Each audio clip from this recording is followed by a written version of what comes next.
Iblis itu sebutan, itu jabatan. Iblis itu bukan namanya, tapi jabatannya. Lu gitu, masuk karo bedane pangkat karo jabatan. Jenderal itu pangkatnya, pangap itu jabatannya. Iblis itu jabatan, bukan pangkat. Namanya bukan iblis. Namanya macam-macam, tergantung di mana dia. Kalau di sini budayawan, kalau di sini seniman, kalau di sini ustadz, di sini kiai, di sini dukun, di sini macam-macam.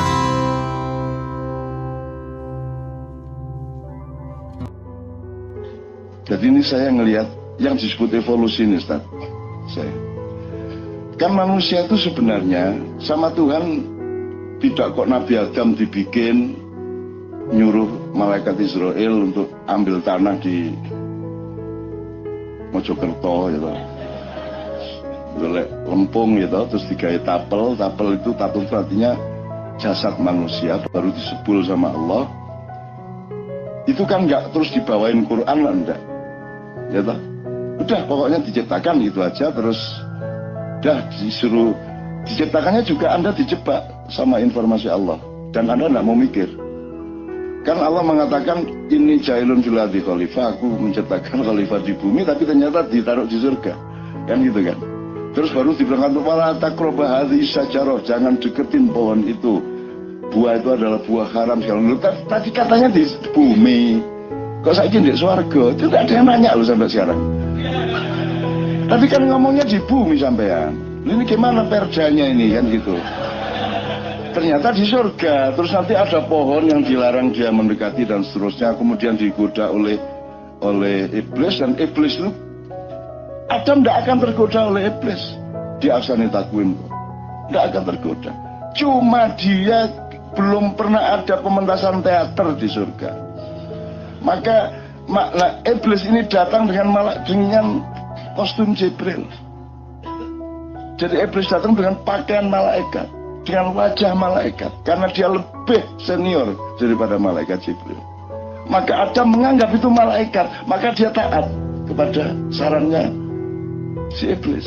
Karena iblis ini malaikat sebelumnya, sebelum dimutasi menjadi iblis. Tapi kualitasnya tetap kualitas malaikat. Iblis itu sebutan, itu jabatan. Iblis itu bukan namanya, tapi jabatannya. Lu gitu, masuk karo bedane pangkat karo jabatan. Jenderal itu pangkatnya, pangap itu jabatannya. Iblis itu jabatan, bukan pangkat. Namanya bukan iblis. Namanya macam-macam, tergantung di mana dia. Kalau di sini budayawan, kalau di sini seniman, kalau di sini ustadz, di sini kiai, di sini dukun, di sini macam-macam. Tergantung. Iblis kok ya. Jadi kalau di setiap langit, di setiap lapisan langit iblis diberi gelar masing-masing. Ada Al-Khosi, ada As-Sajid, ada Ar-Roqi, gitu. Ada Kanzul Jannah, ada macam-macam gelarnya sesuai dengan konteks pemahaman orang. Itu. Kalau ke daerah ya selamat datang Kiai Haji Iblis, gitu. Gitu. Jadi teman-teman sekalian, loh, itu juga Anda tidak pernah bertanya. Makanya kita jangan buta. Ini yang dasar-dasar kita masih buta kok. Saya rileks ngomong seperti itu karena Allah memang membekali saya akal, common sense tadi itu, dan tidak masalah. Saya tidak khianat apa-apa sama Allah kok dengan itu kok. Ayo jebak sampean. Karena Allah itu memberi 3 macam informasi. Satu yang disebut wahyu itu mas, atau firman. Satu perintah atau dogma. Dan itu hanya Allah, tidak usah dipertanyakan kok dia ngasih dogma. Nah ya gimana wong dia yang punya sakarepku gak gelem tak batalno kabeh. Enakmu dhewe tak ringkes gini, bumi srengenge tak perkes meneh, tak untel-untel tak dadekno anyar. Gitu wong Tuhan kok dibantah. Gitu loh. Jadi tidak usah bantah surat apapun lah, ayat berapapun lah. Gitu. Kok dibatalno karo Gusti Allah loh. Ya wis gak sido kok gak gelem. Jadi saya ini sedang bermesraan sama Allah. Kan Allah, insya Allah Allah senang karena waduh akal yang aku anugerahkan kepada anak itu dipakai dengan seksama, kan begitu kan. Terus saya ten bumi kok ten swarga. Akhirnya iblis yang gelisah, Jibril nggak gelisah, semua yang lain nggak gelisah kok. Ya toh. Katanya tadi SK-nya di bumi, ini jailun fil ardi khalifah. Tiba-tiba kok ditaruh di surga dan tidak ada kritisisme, tidak ada demo, tidak ada somasi, tidak ada yang lapor ke MK, tidak ada gimana ini. Akhirnya iblis terbukti dia yang paling tertib dan disiplin. Dia diam-diam mengatakan, ya Allah, kemarin bilangnya di bumi loh ya, kok sekarang di surga. Jadi mohon maaf, dengan cara saya akan pindahkan dia ke surga. Maka dia bikin mafia, maka dia bikin konspirasi, maka dia pakai acting seperti malaikat yang wajahnya cahaya. Kemudian Adam tertarik kepada dia, terpesona, kemudian dia mendekati pohon itu. Dan jangan dipikir pohon itu pohon yang hina. Memang ada sesuatu yang hina di surga. Nggak mikir juga nih orang-orang. Wa innahu haram, itu buah haram. Haram itu maksudnya kamu itu belum saatnya menyentuh buah itu, karena puncak kenikmatan di surga ya buah itu. Kamu masih S1. Kamu jangan sentuh itu dulu, Dan. Kamu itu kan semester pertama. Ini S3, ini mu'alaf kamu. Jangan sentuh itu dulu, bukunya kegedean. Gitu loh. Tamat SMA baca kitab kuning ya gak iso. Kitab soplat ya gak iso kan. Akhirnya pokoknya singkat cerita, iblislah yang bikin adegan dan rekayasa sehingga Adam diturunkan ke bumi yang memang merupakan SK-nya, kan begitu. Nah, bahwa caranya iblis seperti itu karena iblis tahu dia sudah tidak dalam posisi untuk melakukan somasi secara resmi, kan gitu, betul enggak? Ya Allah, nggak bisa dia gitu. Oh, Kus Kadung gini, kamu kan sudah saya perankan, sudah saya casting kamu menjadi iblis, dan kamu saya larang untuk sujud kepada Adam, kan begitu, gitu kan? Emangnya iblis berani sama Allah? Kamu tuh jangan goblok-goblok lah. Nggak ada yang berani sama Allah. Kalau dipikirnya iblis apa wastakbar, memang itu kan teks dramanya Allah. Emang ada yang berani sama Allah? Emang iblis berani? Gila apa? Nggak berani. Nggak berani. Jadi kalau itu ada gambar di internet itu, apa ini mas jenis mas? Panco antara iblis lawan Yesus. Ini. Iblisnya lapor ke saya. Saya ini kan ini Yesus dianggap Tuhan nih. Terus saya gini, apa? Panco sama. Jadi saya ini dianggap pesaingnya Tuhan. Tolong kasih tahu Tuhan, saya nggak gitu. Dia bilang gitu. Nggak berani saya sama Allah, enak aja. Nggak ada yang berani sama Allah, gila apa? Nggak ada. Nggak ada. Sudah Anda tanya makhluk yang manapun yang lebih hebat dari manusia yang samar-samar. Anda browsing ada itu. Ada. Kalau Anda cari, nanti saya kasih tahu. Itu ada makhluk-makhluk yang dulu bertugas di zaman Fir'aun, bertugas lagi di zaman Ratu Sima. Ya, dia turun lagi, naik, turun lagi, naik, turun lagi. Dia menyimpulkan pokoknya yang satu itu, yang namanya Allah Subhanahu wa Ta'ala. Sudah, kamu tidak usah ikut-ikut, tidak usah ngelawan. Itu tidak bisa dilawan dulu. Itu luar biasa dahsyat dan dia sangat baik. Gitu. Maka iblis pun tidak akan berani sama Allah. Jadi Anda jangan pikir iblis itu musuhnya Tuhan. Iblisnya menderita. Ya Allah, aku dianggap musuhnya Allah, ya Allah. Ampun, itu kan dia. Itu, apalagi saya sudah nulis di drama saya tahu itu di tikungan iblis, dan non iblis itu pengagum Muhammad gak karu-karuan. Lu kok bisa iblis yang Muhammad lebih senior dari iblis? Anyal meneh tadi. Rasul Muhammad lebih senior dari iblis, lebih senior dari Jibril, karena dia ciptaan Allah yang pertama, Nur Muhammad. Kemudian yang Anda kenal sekarang dengan Maulid Nabi itu adalah Muhammad yang sedang disuruh jadi bupati di bumi, suruh bertugas di bumi gitu dong. Terus Anda pikir sekian miliar tahun, sekian miliar abad kehidupan ini, si kekasih Allah yang namanya Muhammad itu hanya ditugasi 63 tahun. Sia-sia banget hidupnya.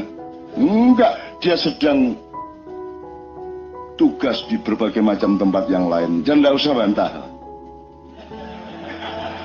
Anda mau ketemu jin, tanya sama jin, nabimu siapa? Dia bilang Muhammad.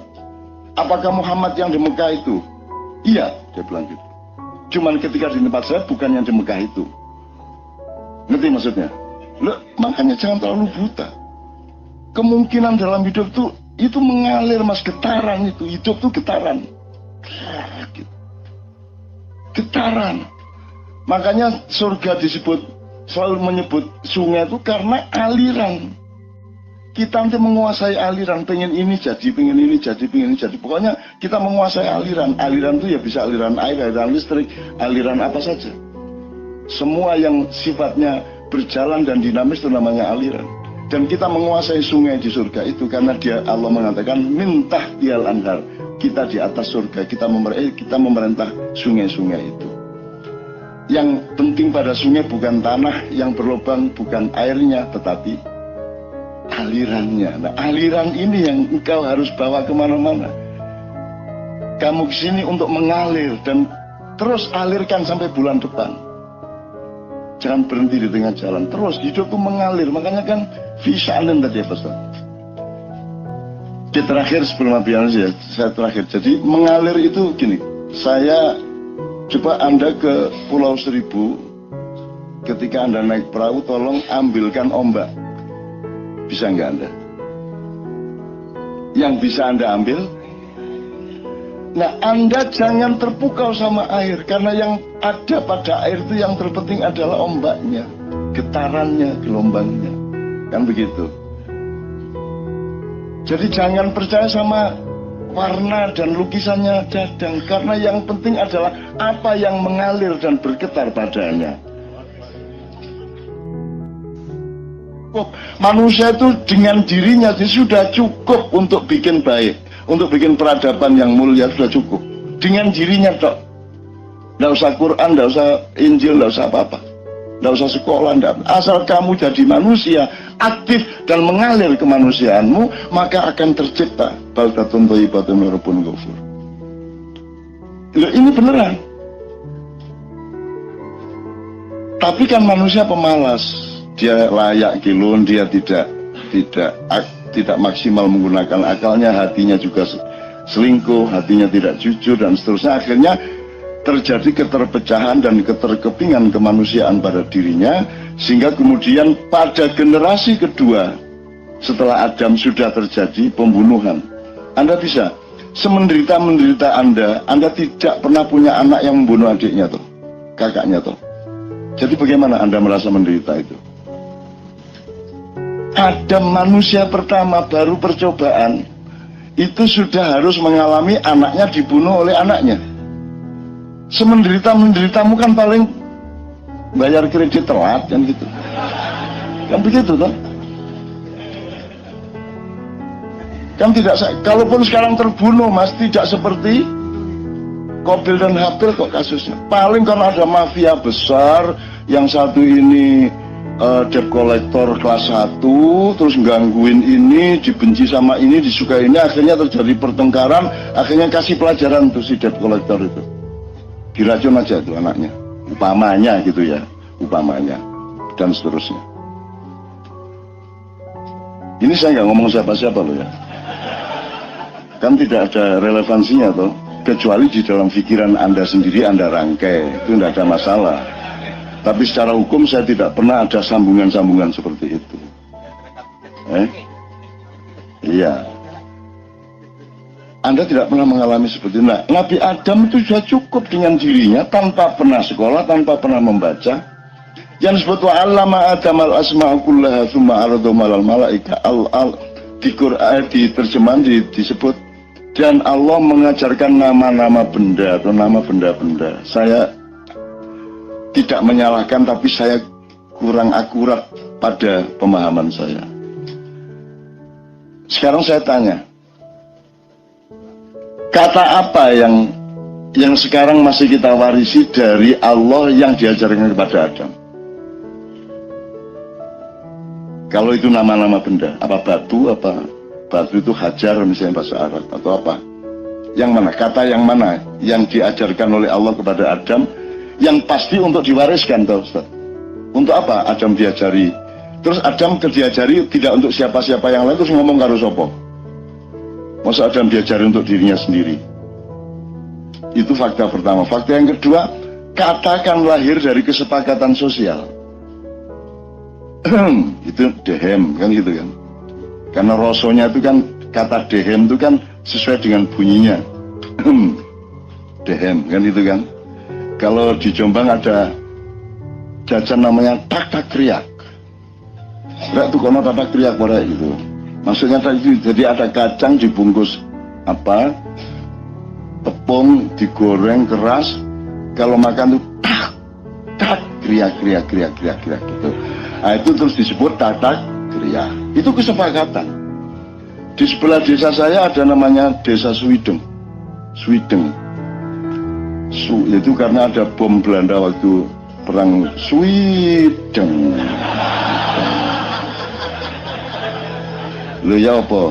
Itu kesepakatan. Jadi mana yang diajarkan Allah mana? Menurut saya itu fenomenologi yang diajarkan. Bahwa hidup itu nanti ada begini, ada begini, ada begini. Bukan kok ini batu dam, iki godong, enggak gitu menurut saya. Kalau cuma batu godong nama itu kan dia bisa bikin sendiri sama anaknya, ya toh, bisa disepakati lah, iki asbak, iki rokok, kan gitu. Jadi cukup dengan dirinya sendiri, Adam sudah bisa menjadi manusia, bahkan insan kamil. Tapi kemudian karena manusia malas, kemudian rakus, kemudian materialistik, ya di zaman hancurnya di zaman Nabi Nuh kan karena rusaknya keluarga-keluarga. Hancurnya di zaman Nabi Lut kan karena homoseksualitas ya. Kemudian hancurnya umat di zaman Nabi Hud karena materialisme. Karena sangat individualistik, materialistik. Itu penyakit-penyakit yang kita sudah punya sekarang. Salah satu yang membuat Indonesia ini tidak diazab Allah secara besar-besaran seperti di zaman Nabi Nuh adalah karena sejahat-jahat orang di Indonesia itu baik sama keluarganya. Semuanya. Saya ketemu sama pembunuh yang pembunuh bayaran, sudah membunuh siapa, bilang sama saya siap Cak di penjara, tamati saiki aku gak pomas. Cuman aku titip bojoku ya Cak. Maksudmu titip bojomu tak apa-apa? Ini ketemu Habib Anis belain ya. Maksud titip bojomu itu. Ada yang dulu pernah ditangkap yang bunuh bosnya Cina itu, kemudian dia di penjara, dia bisa keluar penjara dalam keadaan diborgol tangan dan kakinya, hanya pakai celana pendek dia bisa keluar dari penjara militer ya, ingat ya.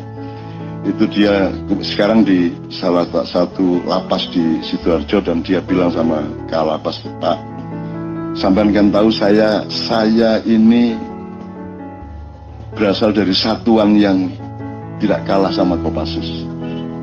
Saya bisa keluar dari penjara dengan sangat mudah. Saya bilang, tapi saya berjanji tidak akan keluar dari sini dengan satu syarat. Kalapas bilang, apa syaratnya?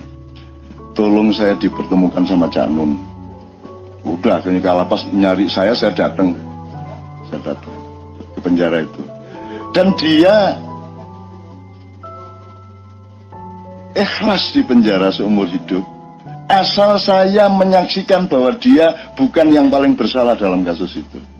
Terus dia bawa berkasnya, dia nangis di pangkuan saya, dia gede banget. Saya kecil begini, dia nangis di sini saya, guguk itu, terus dia kasih berkasnya, saya salah. Tapi yang lebih salah adalah komandan saya. Kan gitu. Kalau saya hukuman mati, komandan saya harusnya kalau saya hukuman seumur hidup seharusnya ada yang dihukum mati, kan gitu, dan seterusnya ya. Jadi teman-teman sekalian, karena manusia tidak sungguh-sungguh, akhirnya katakanlah Tuhan ngalah, ya udahlah, kalau gitu tak kasih buku manual, tak kei panduan, tak kei map, ya, ibaratnya itu tak kei map, maka muncullah Suhufi Ibrahim wa Musa. Muncul mushaf kecil semacam ya oret-oretan lah, gini loh hidup itu gitu. Dulunya kan enggak, dari Nabi Adam sampai sebelum Ibrahim itu enggak dikasih panduan apa-apa. Karena Allah sudah menciptakan ahsani takwim kok, sudah manusia yang masterpiece kok, udah beres kok.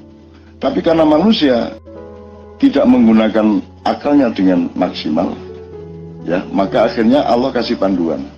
Kemudian ternyata juga tidak menolong mereka. Makin lama makin rakus lagi, makin perang-perang lagi. Akhirnya panduannya dilengkapin. Kemudian menjadi kitab Taurat. Taurat dikembangkan lagi menjadi Zabur. Zabur dikembangkan lagi menjadi Injil. Injil disempurnakan menjadi Al-Quran. Nah, teman-teman sekalian, kenapa sekarang kita bertengkar mengenai agama ini apa itu kafir atau bukan, calon ini atau itu dan seterusnya? Karena kita terjebak pada institusionalisasi. Kita terjebak pada pelembagaan. Bahwa menjadi orang Islam itu cukup, kan ada Islam adalah mengakui Allah, malaikat, nabi, kitab, dan hari akhir. Terus Islam